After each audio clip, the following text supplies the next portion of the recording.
Welcome to Geetamrit. Bhagavad Gita में जीवन के मूल प्रश्नों का उत्तर मिलता है। मैं कौन हूँ? आत्मा क्या है? आत्मा का स्वरूप कैसा है? गीतामृत में इन्हीं विषयों का वर्णन सरल शब्दों में पिछले सेशन में चर्चा की थी। अध्याय 2 श्लोक 58 एवं 59। आज के चर्चा का विषय है अध्याय 2 श्लोक 60 एवं 61। अध्याय 2 सांख्य योग, द योग of knowledge, the knowledge of self. अध्याय 2 को गीता का सार भी कहा जाता है। श्लोक 60। यतितोऽपि कौन्तेय पुरुषस्य विपश्चितः इंद्रियाणि प्रमाथीनि हरन्ति प्रसभं मनः। हे अर्जुन, यत्न करते हुए बुद्धिमान मनुष्य के भी मन को ये प्रबल इंद्रियां बलपूर्वक हर लेती हैं।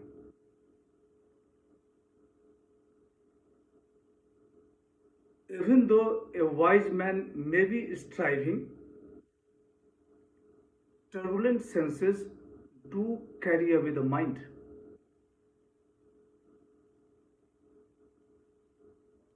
यहाँ ज्ञानी पुरुष के इंद्रिय संयम की सामर्थ्य की बात की जा रही है।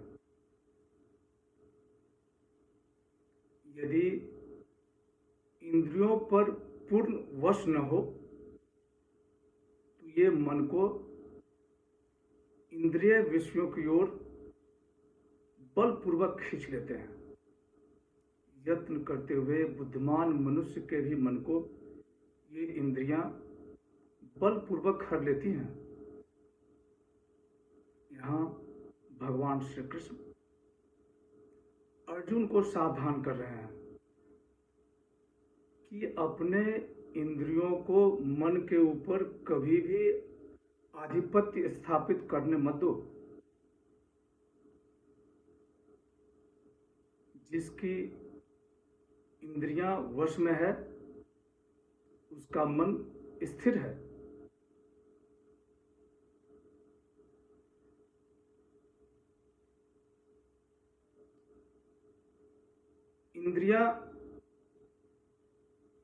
इंद्रियों पर विजय प्राप्ति आत्म साक्षात्कार के अधीन है और आत्म साक्षात्कार इंद्रियों के अधीन एक दूसरे पर आश्रित है।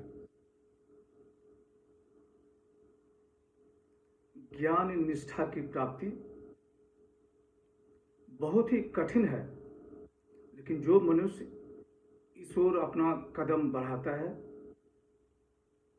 ईश्वर खुद आगे बढ़ के उसका मार्ग प्रशस्त करते हैं। श्लोक 61।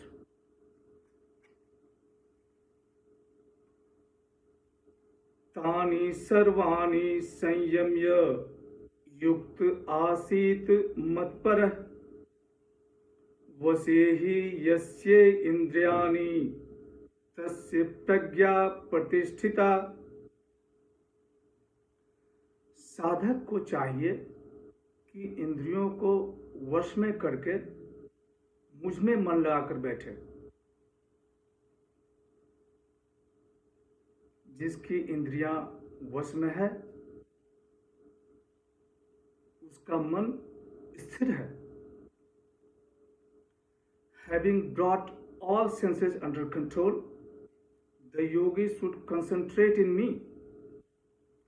When senses are in control, the intelligence is firmly set.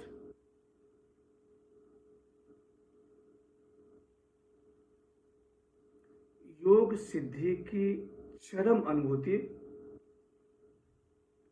ईश्वर की भक्ति में बताया गया है। साधक को चाहिए कि इंद्रियों को वश में करके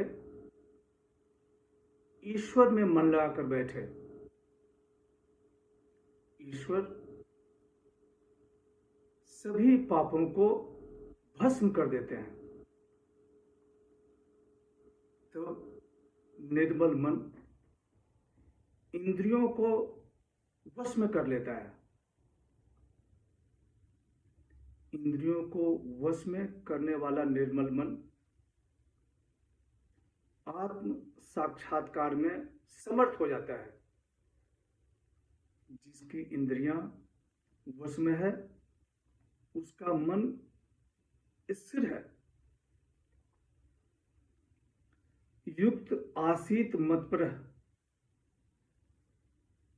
यहां मतपर शब्द बहुत ही सार्थक है।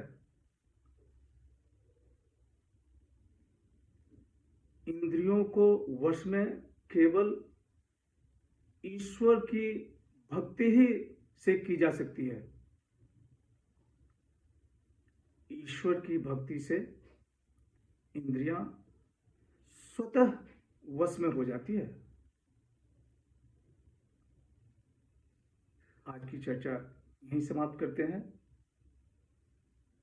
अगले सेशन में चर्चा को और आगे बढ़ाएंगे। ओम अस्तु मा सद्गमय तमसो मा ज्योतिर्गमय मृत्यो मामृतं गमय।